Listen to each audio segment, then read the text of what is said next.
সুপ্রিয় দর্শক আসসালামু আলাইকুম। আমি আরজুস কিচেন 93 চ্যানেলে সকলকে স্বাগত জানাচ্ছি। আজকে আমি মাত্র 3টে আলু দিয়ে পাকোড়া রেসিপি তৈরি করে দেখাবো। কোনো উপকরণই লাগছে না, এখানে লাগছে শুধু 3টে আলু। আর 3টে আলু দিয়ে আমি এই পাকোড়া রেসিপি তৈরি করব। আশা করি আপনাদের কাছে খুবই ভালো লাগবে। একটা লাইক দিয়ে পুরো ভিডিওটা শুরু করা যাক। প্রথমে আমি 3টে আলু নিয়েছি, একদম খোসা ছাড়িয়ে নিয়েছি। এখন আমি গ্রেট করে নেব, আর গ্রেট করে নেব একটু মোটা মোটা করে। আমি প্রথমে একটু ছোট করে গ্রেট করে নিতে চেয়েছিলাম, কিন্তু পাকোড়াটা বেশ ভালো হবে না, আর সেজন্যই আমি বড় বড় পাশ দিয়ে গ্রেট করে নিচ্ছি। বৃষ্টির সন্ধ্যা যদি এরকম আলুর পাকোড়া থাকে তাহলে তো আর কিছুই লাগে না। পরিবারের আড্ডা, বিকেলের চা, অতিথি আপ্যায়নে বিশেষভাবে এই পাকোড়াটি সবাইকে পরিবেশন করে দিতে পারবেন খুবই সহজে, অল্প উপকরণ দিয়ে। তেমন কিছু উপকরণ লাগছে না, ঘরোয়া উপায়ে কিন্তু এই পাকোড়া রেসিপিটি তৈরি করা যায়। আমার সম্পূর্ণ কথা বলতে বলতে গ্রেট করে নেওয়া হয়ে গিয়েছে। দেখুন কতটা মোটা করে আমি গ্রেট করে নিয়েছি। আপনারা চাইলেও বটির সাহায্যেও এটা কেটে নিতে পারেন। আমি এখানে সামান্য লবণ দিয়ে একটু মেখে নেব, আর মেখে নিয়ে আমি 10 মিনিটের মতো রেস্টে রেখে দেব। তাহলে কিন্তু এর গা থেকে সাদা ধরনের একটা পানি বের হয়ে আসবে। তারপরও কিন্তু আলুগুলোকে ভালো করে ধুয়ে নিতে হবে। ভালোভাবে আমি মেখে নিচ্ছি, আর মেখে 10 মিনিট রেস্টে রেখে দেব, তাহলে কিন্তু এর গা থেকে পানি ছেড়ে যাবে। ঢাকনা দিয়ে ঢেকে আমি রেখে দিচ্ছি। এই পাকোড়াটি খেতে এতটাই সুস্বাদু লাগে। কম উপকরণে অল্প খরচেই কিন্তু আলু দিয়ে এই পাকোড়া রেসিপিটি তৈরি করে নিতে পারবেন। একটা বাটি নিয়েছি, আর পানি নিয়ে আমি এগুলোকে 2-3 বার করে পানি বদলিয়ে ধুয়ে নেব, আর একদমই শুকনো করে নেব। নিয়ে আমি পাকোড়া রেসিপিগুলো তৈরি করব।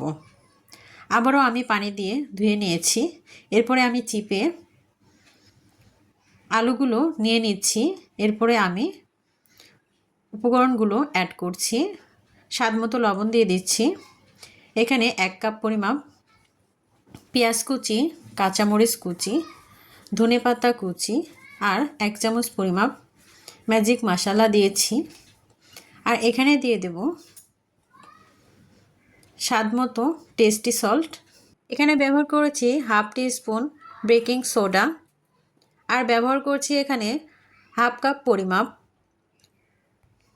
ময়দা, আর এখানে ব্যবহার করব কর্নফ্লাওয়ার। কর্নফ্লাওয়ার আমি 1 চামচ দিয়েছি। এরপরে কিন্তু আমার কর্নফ্লাওয়ার শেষ হয়ে গিয়েছিল, 2 চামচ দিলে ভালো হয়। আর দিলাম হচ্ছে গোটা জিরে আর কালো জিরে দিয়ে সমস্ত উপকরণগুলোকে আমি মিক্সড করে নিচ্ছি।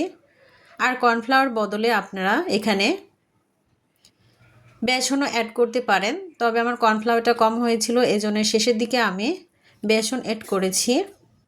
ভালোভাবে কিন্তু সমস্ত উপকরণগুলোকে মেখে নিতে হবে। মেখে মেখে যখন একটু পানি ছেড়ে আসবে, আঠালো আঠালো হবে, তখনই কিন্তু পাকোড়া আমার রেডি হয়ে যাবে।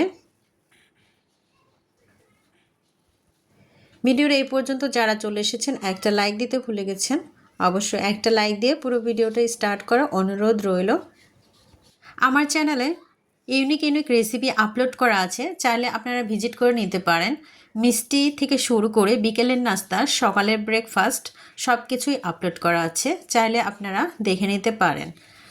আর নতুন বন্ধুরা যারা চলে এসেছেন অলরেডি, অবশ্যই চ্যানেলটি সাবস্ক্রাইব করে পাশে থাকা বেল নোটিফিকেশন অল করে রাখবেন, তাহলে আমার নিত্য নতুন ইউনিক রেসিপিগুলো পৌঁছে যাবে আপনাদের কাছে। আর সময় সুযোগ বুঝে আপনারা দেখে নিতে পারবেন। এখানে আমার আলু যে মেখে নিয়েছিলাম সেটা একটু আঠালো আঠালো হয়নি, এর জন্য আমি শেষের দিকে একটু বেসন এড করেছি। এরপরে আবার ভালোভাবে আমি মেখে নিয়েছি। দেখুন এখন সুন্দর আঠালো আঠালো হয়েছে।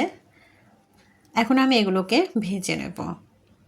চুলায় একটা ফ্রাই প্যান বসিয়ে দিয়েছি, অলরেডি তেলটা গরম করে নিয়ে আমি এখানে নাস্তাগুলো দিয়ে দিব। ভালোভাবে মুচমুচে করে উল্টে পাল্টে আমি ভেজে নেব। এতটাই সুস্বাদু এবং এতটাই মুখরোচক এই নাস্তাটি, একবার কাউকে খাওয়ালে বারবার রিকোয়েস্ট আসবে এই নাস্তার জন্য। বাচ্চারা তো খুবই পছন্দ করবে।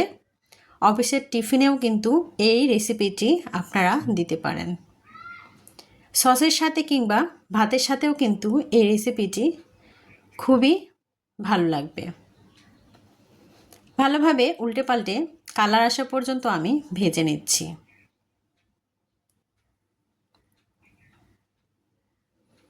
মুচমুচে করে ভেজে নিতে হবে, তাহলে কিন্তু খুবই ভালো লাগবে খেতে।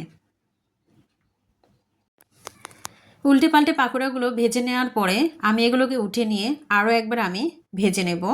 দুইবারে পাকোড়াগুলো ভেজে নেব।